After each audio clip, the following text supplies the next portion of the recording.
हिमालय की गहराइयों से भी नीचे और समय की पहुंच से कोसों दूर एक ऐसी दुनिया बसी है जिसके बारे में हमारे पुराणों ने सदियों पहले गवाही दी थी। इंसानी शोर शराबे से कटा, धरती की परतों के नीचे छुपा यह है नागलोक, पाताल का वो हिस्सा जहाँ विज्ञान और चमत्कार एक साथ मिलते हैं। यहाँ सूरज की रोशनी नहीं पहुँचती, लेकिन नागमणि की दिव्य आभा इस पूरे साम्राज्य को एक मखमली नीली रोशनी से सराबोर रखती है। यह पाताल की राजधानी भोगवती है, जहाँ की वास्तुकला और भव्यता इंसानी कला से भी परे है। लेकिन इस चकाचौंध के पीछे एक कठोर चेतावनी भी छिपी है। नागलोक के द्वार हर किसी के लिए नहीं खुलते। यहाँ साधारण इंसानों का प्रवेश पूरी तरह वर्जित है। माना जाता है कि बिना अनुमति के इस सीमा को लांघने वाला इंसान कभी वापस नहीं लौटता।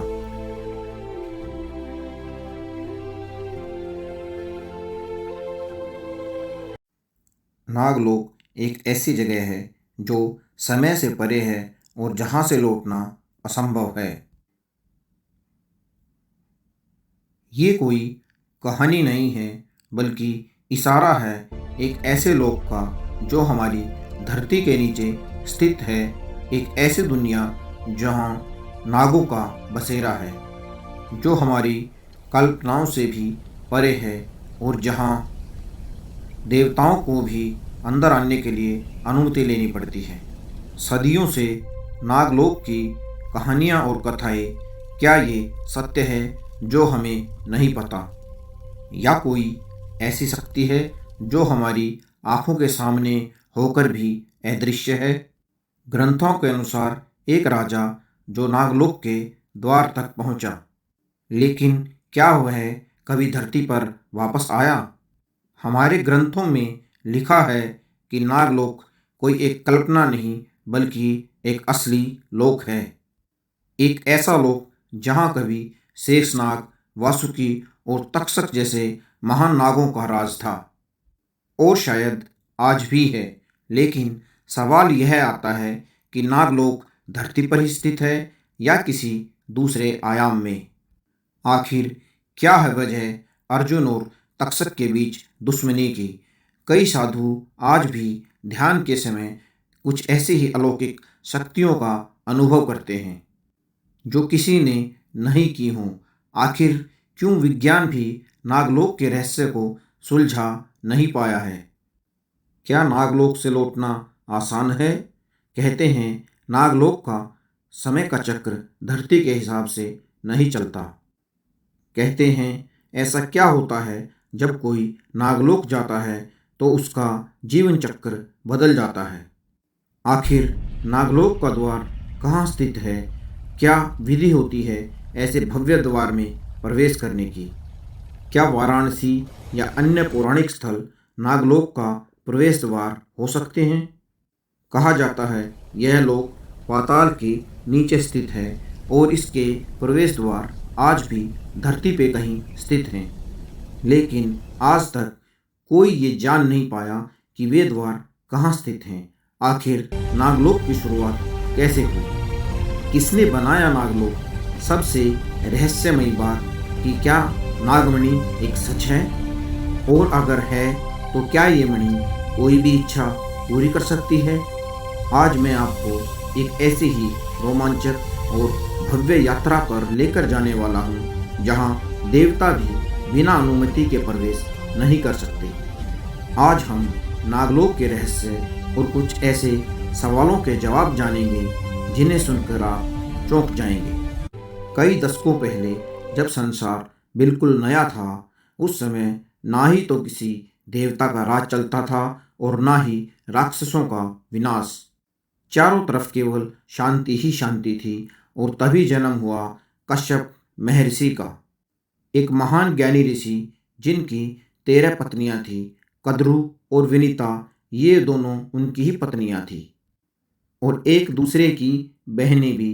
और यहीं से शुरू होती है नागों की महागाथा। कद्रू की यह इच्छा थी कि उन्हें सबसे वीर, बलशाली और एक चतुर पुत्र प्राप्त हो।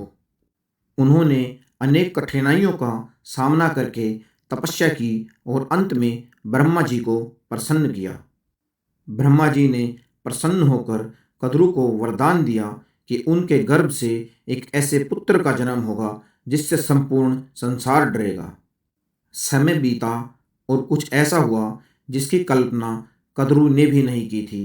कद्रू ने हजारों नागों को जन्म दिया जिनके नाम थे तक्षक, शेषनाग, वासुकी, कोटक, करकोटक, महापद्म और अन्य।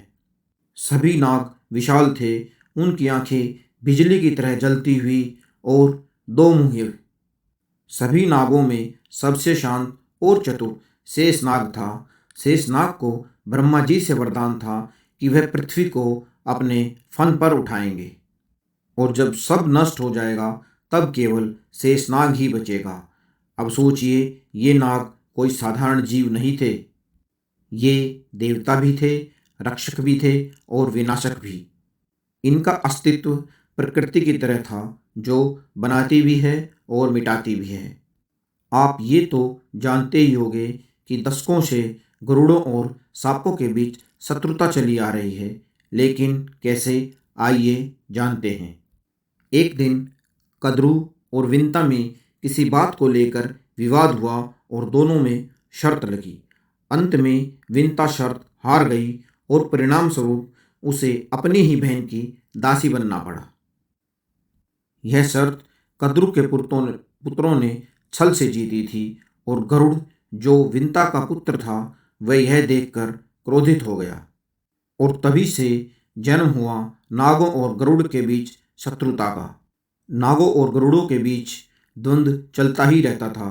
कई नाग अधर्म का सहारा भी लेते थे। तभी ब्रह्मा जी ने शेषनाग को आदेश दिया कि वह हिमालय पर जाकर तपस्या करे ताकि भविष्य में पृथ्वी को नागों के कहर से बचाया जा सके। उनकी बात मानकर शेषनाग ने हिमालय पर जाकर हजारों वर्षों तक तप किया। तभी से वे धैर्य और शक्ति के देवता कहलाने लगे। समय बीता और नागों ने असुरों के साथ मिलकर देवताओं को हानि पहुंचाना शुरू कर दिया। केवल वासुकी को छोड़कर, जिन्होंने समुद्र मंथन के समय रस्सी बनना स्वीकार किया। नाग केवल पृथ्वी तक ही सीमित नहीं थे, वे पाताल लोक में भी रहते थे जो पृथ्वी के नीचे 7 परतों तक है। कहा जाता है वहाँ सोने के महल, मणियों की दीवारें और दूध की नदियाँ बहती हैं। उस लोक में न तो मृत्यु का भय है, न ही बीमारी का, बस एक रहस्य है जो किसी ने आज तक समझा ही नहीं। जब हम नागों के बारे में सोचते हैं तो केवल एक जहरीले जीव के बारे में नहीं सोचते, बल्कि एक प्राचीन शक्ति के बारे में सोचते हैं। कुछ महर्षियों का मानना है कि नाग केवल एक जीव नहीं है, बल्कि एक शक्ति है, एक ऊर्जा है जो जमीन के नीचे बैठी है, जिसे वैज्ञानिक ले लाइंस या फिर अर्थ ग्रिड्स कहते हैं। ये बात बहुत कम लोगों को पता है कि नागलोक का वर्णन केवल 1 या 2 पुराण में नहीं, बल्कि बहुत सारे महापुराणों में किया गया है, जिससे साफ पता चलता है कि प्राचीन समय में बहुत योगी और महात्माओं ने इस अद्भुत लोक को देखा और अनुभव किया है। पुराणों के अनुसार पृथ्वी के भीतर 7 लोक स्थित हैं। उनके नाम हैं अतल, वितल, सुतल, तलातल, महातल, रसातल और पाताल। और अब मैं जो आपको बताने वाला हूँ वह केवल कुछ ही लोगों को पता है। नागलोक को अक्सर पाताल लोक का हिस्सा बताया जाता है, लेकिन यह लोक पाताल लोक के भी एक अद्भुत और विशेष स्थान पर स्थित है, जहाँ केवल नागों को जाने की अनुमति है। विष्णु पुराण और भागवत पुराण में नागलोक का वर्णन एक अत्यंत ही रहस्यमयी लोक के रूप में किया गया है। इसमें लिखा गया है, जहाँ दीवारें सोने की हैं, छतें हीरे और जवाहरात से जड़ी हुई हैं और जहाँ नदियाँ दूध और अमृत की बहती हैं। नागलोक में कई शक्तिशाली नाग वास करते हैं, जैसे कि शेषनाग जो भगवान विष्णु की सैया हैं, वासुकी जिन्होंने समुद्र मंथन में अमृत निकालने के लिए अपने आप को रस्सी बनने के लिए समर्पित किया, और तक्षक जिनका संबंध राजा परीक्षित की मृत्यु से है। लेकिन क्या आपने कभी सोचा है कि नागलोक की सबसे रहस्यमयी बात क्या है? वो है समय रेखा। माना जाता है कि नागलोक का समय पृथ्वी के समय से बहुत धीरे चलता है। पृथ्वी के कई साल नागलोक के एक दिन के बराबर हैं। यही कारण है कि जो भी वहां जाता है कभी लौट कर नहीं आता। नागलोक को महादेव के आंतरिक मंडल के नाम से भी जाना जाता है। कई ग्रंथ नागलोक में प्रवेश करने के मार्ग के बारे में बताते हैं। मानसरोवर के पार की एक गुफा, और कैलाश के नीचे की सुरंगें, और कुंभ में आए नागा साधु जो कहते हैं हम वहीं से आए हैं और वहीं लौट जाएंगे। विष्णु पुराण में वर्णन किया गया है कि कोई साधारण इंसान नागलोक में प्रवेश नहीं कर सकता। केवल वहीं वहां पर जा सकता है जिसका मन पूर्ण रूप से स्थिर हो और शरीर सत्व से भरपूर हो। कुछ लोगों का मानना है कि यह केवल एक काल्पनिक लोक है, लेकिन पुराणों में इसका जिक्र मिलता है।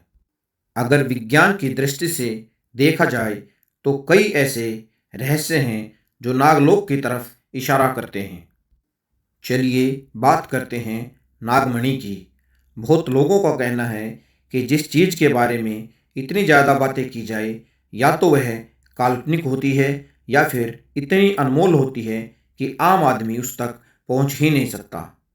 नागमणि एक ऐसा ही रहस्यमयी रत्न है। यह कोई आम रत्न नहीं, बल्कि खास शक्ति वाला रहस्यमयी रत्न है जो प्रकृति तक को बदलने की क्षमता रखता है। पुरानी कथाओं और कहानियों में बताया जाता है कि नागमणि एक जीवित मणि है।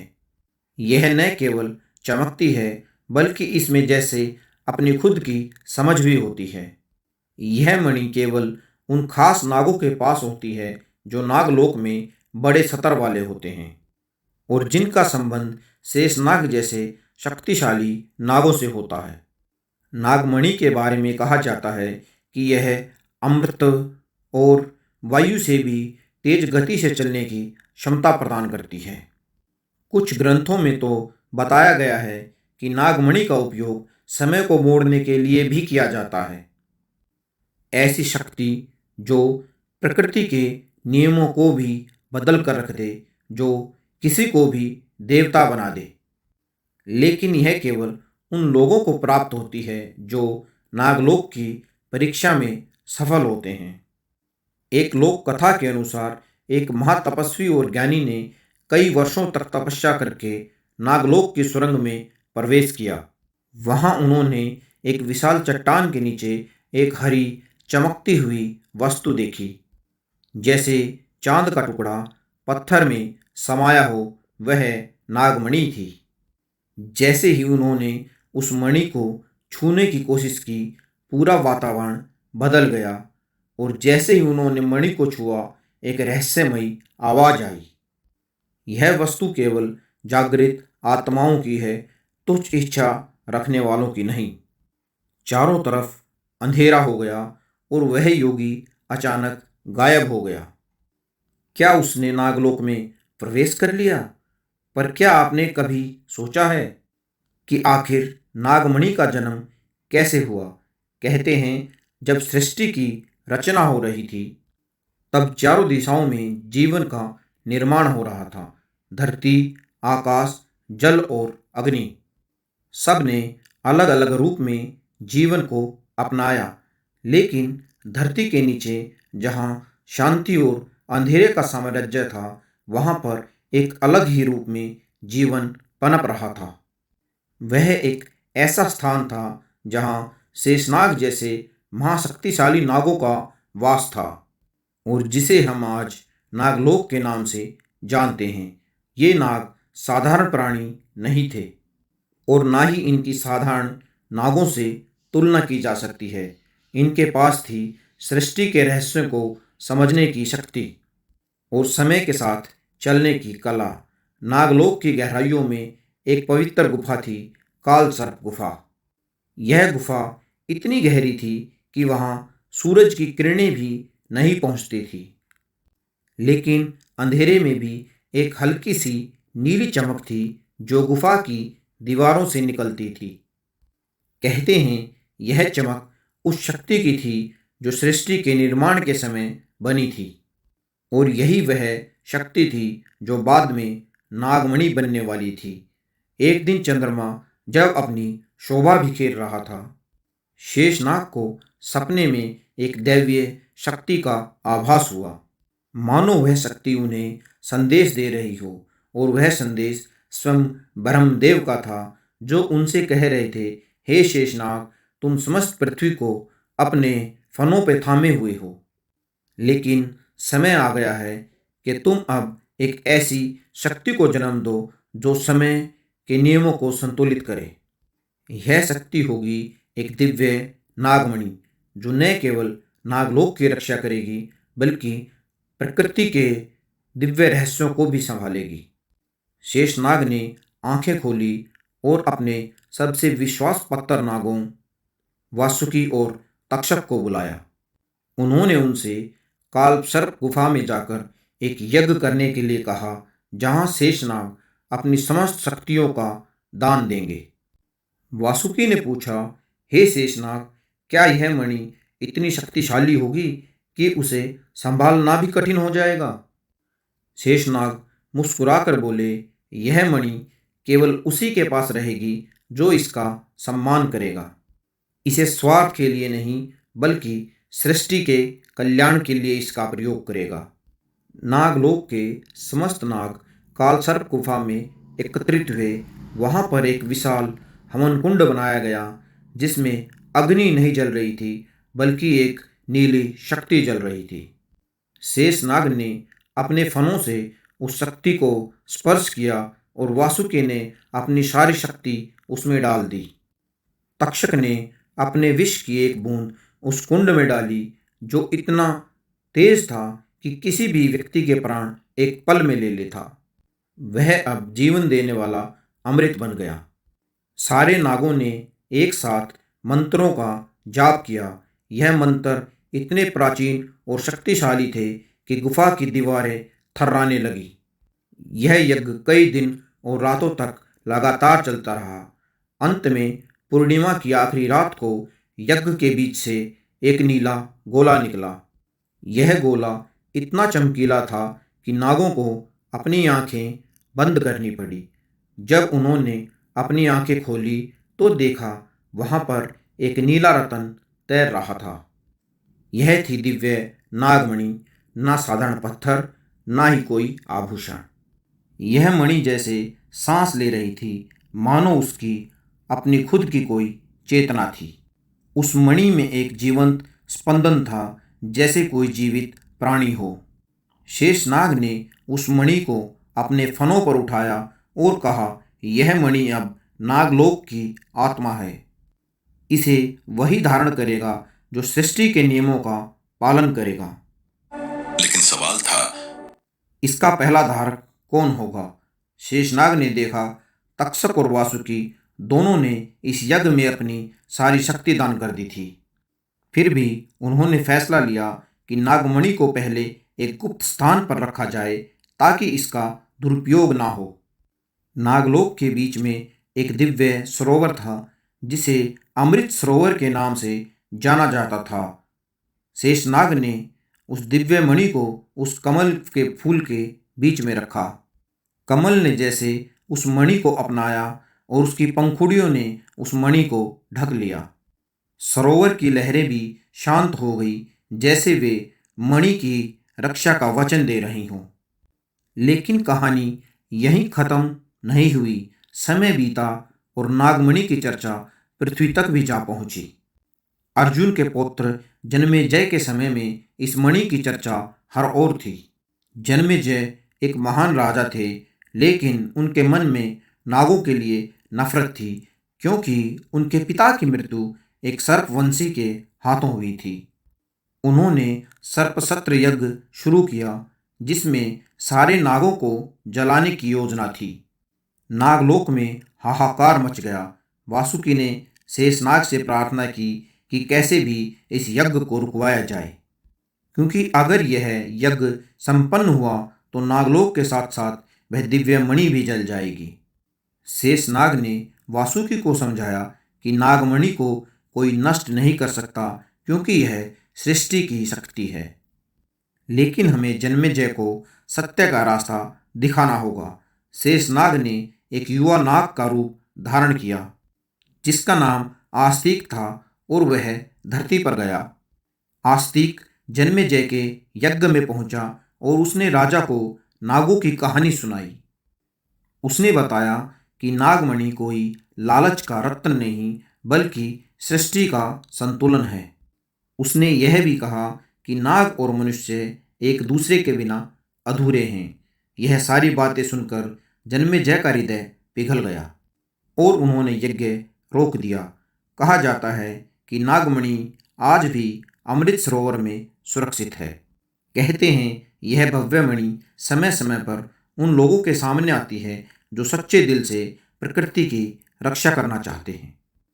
लेकिन इसे धारण करना आसान नहीं, क्योंकि जिसके मन में पाप होता है वह इसे धारण नहीं कर पाता। तो यह थी नागलोक की जन्म की रहस्यमयी गाथा।